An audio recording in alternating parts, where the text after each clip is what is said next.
Now, one of the issues with CDMA is clearly that everybody is talking at the same time, the same frequency band.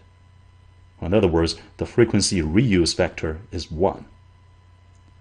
And how do we deal with the resulting interference?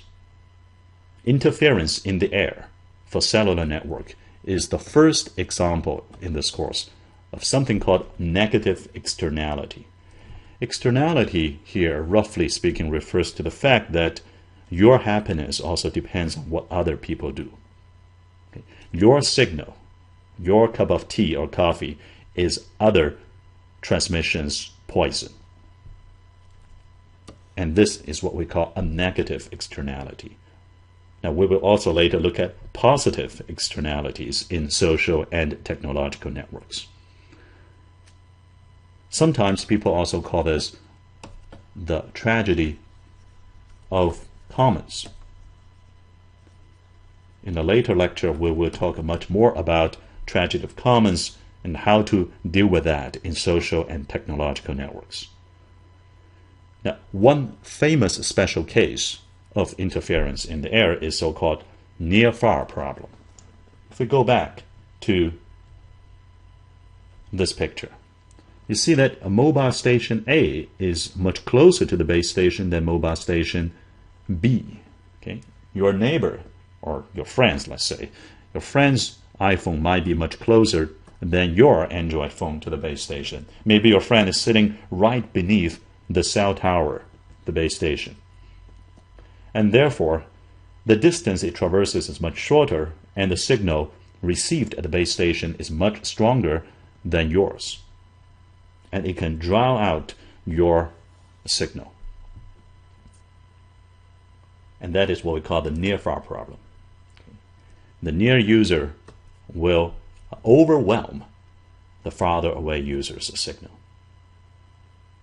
Now, there was a simple solution provided by Qualcomm in the late 80s that uses the idea of feedback control. Now, later we'll see much more complicated feedback control in a network. In this case, this is a simple one hop from the base station to different mobile stations. The degree of freedom here is exactly transmit power. Okay? And it says that, well, adjust your transmit power based on where you are. It's going to estimate first the channel condition. For example, how much channel loss does your signal suffer? And then it would reverse that. Say if your channel loss is a factor of 2, okay, and the other is a factor of 0.9, for example, okay, then I will tell you, look, you should multiply your signal strength by a factor of 2, and you should multiply by a factor of 1 over 0.9, which is much smaller than 2. Then this power adjustment would cancel out the effect of the channel attenuation. And then I will have equalized received signal power from both of you at the base station. So this is a simple algorithm. There's no iteration. Okay? And it is through a central command by the base station.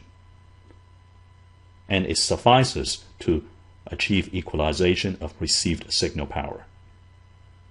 And without this feedback control to take care of the near-far problem, you will never be able to implement CDMA because the amount of interference would be just too much.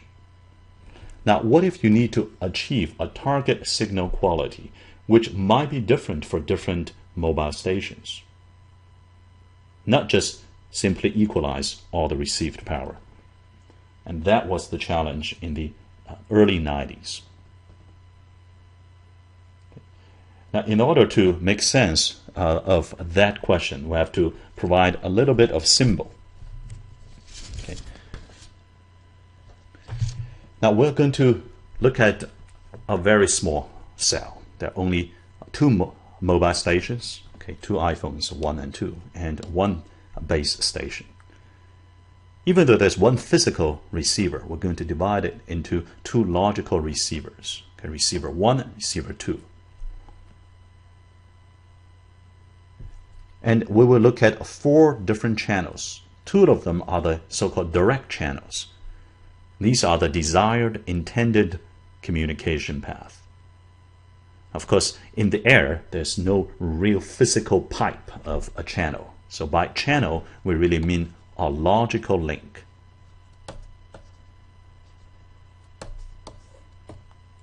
What actually happens is just energy propagating in the electromagnetic field and being picked up by antenna. We don't have pipes, as if we're drawing pipes, but we actually don't. So these are logical channels. And we say that there is a transceiver pair from the transmitter 1 to the logical receiver 1, and then from transmitter to logical receiver 2. So happens these 2 logical receivers are physically co-located at the same spot. And then what about interference? When transmitter 1 talks, the energy propagates. Okay? And part of the energy will be picked up by this logical receiver 2. This is a dotted line to represent an interference channel. And there's the other interference channel. And we will use the following symbol, G sub I J, to denote the channel loss on the corresponding direct or interference channel. Now somehow the community got stuck with the term channel gain, even though these G's numbers between 0 and 1. So it should be called channel loss. Let's say that called channel gains. Now this is a little tricky. So we'll go a little slow here. It says Gij represents the channel gain from the transmitter of the logical transceiver pair J to the receiver of logical transceiver pair I. So we're going to use the terms user, transmitter receiver pair, or logical transceiver pair interchangeably. For example, G11 is the channel from the transmitter of logical pair 1 to the receiver of logical pair 1. You say, well, that's a good channel. Indeed, it is the direct channel for desired communication. And so is G22. So in general, Gii are the direct channels. But when J is not equal to I, for example, G21, that says this is from the transmitter of pair 1 over here to the receiver of pair 2.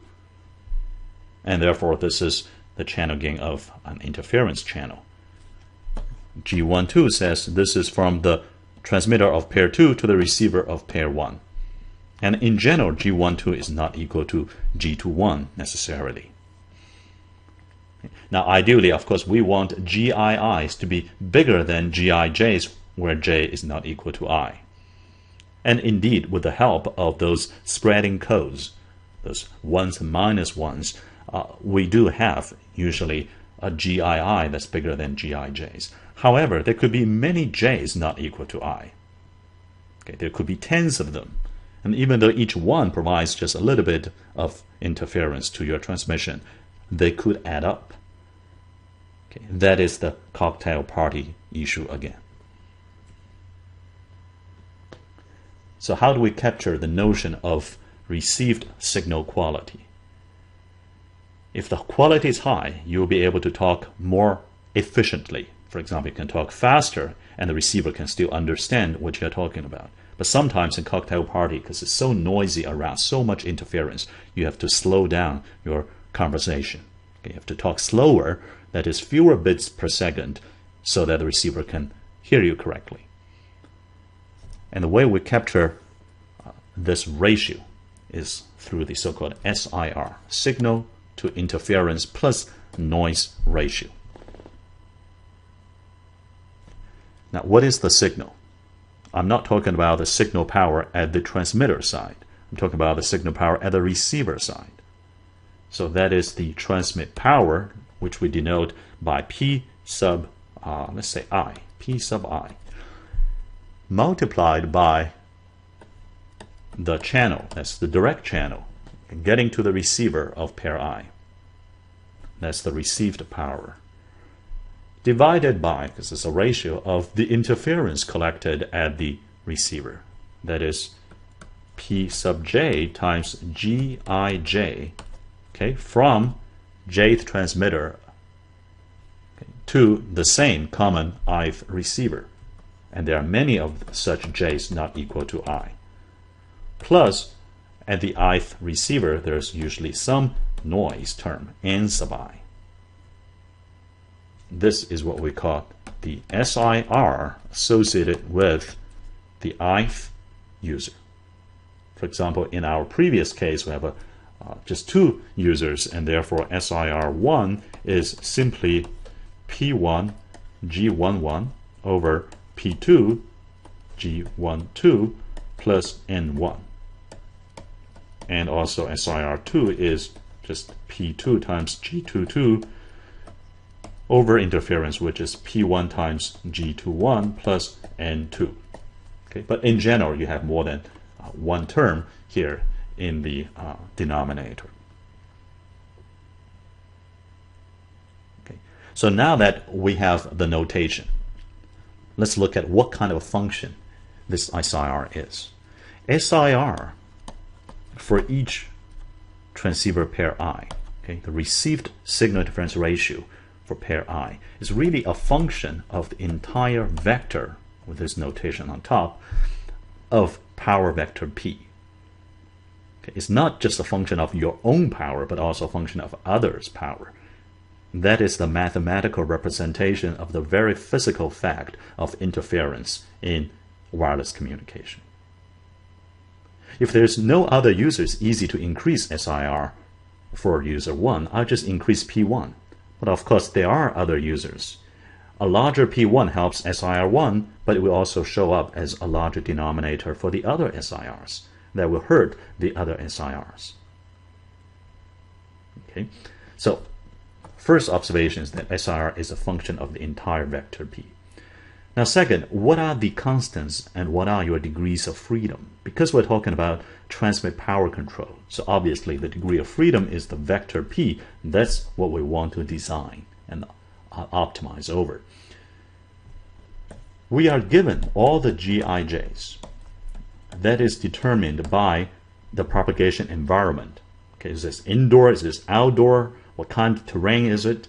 It is given by the location of the transceivers. And that's not up to us to optimize. And we are given all these receiver electronics and therefore their noise. So the G's and the N's are given constants. The P's are what we'll be calling the optimization variables in transmit power control. So now our goal is to say all different transceiver pairs indexed by I would like to get a certain SIR achieved. Okay, so the question is, for a given set of G's and N's, can we find such a vector P? Is there such a vector P at all to achieve certain target SIR values? And if there's more than one, which one shall we pick? In the next module of the video lecture, we will see the answers to these questions in a distributed mechanism to coordinate interference in wireless cellular networks. And that mechanism is now in use in many wireless standards.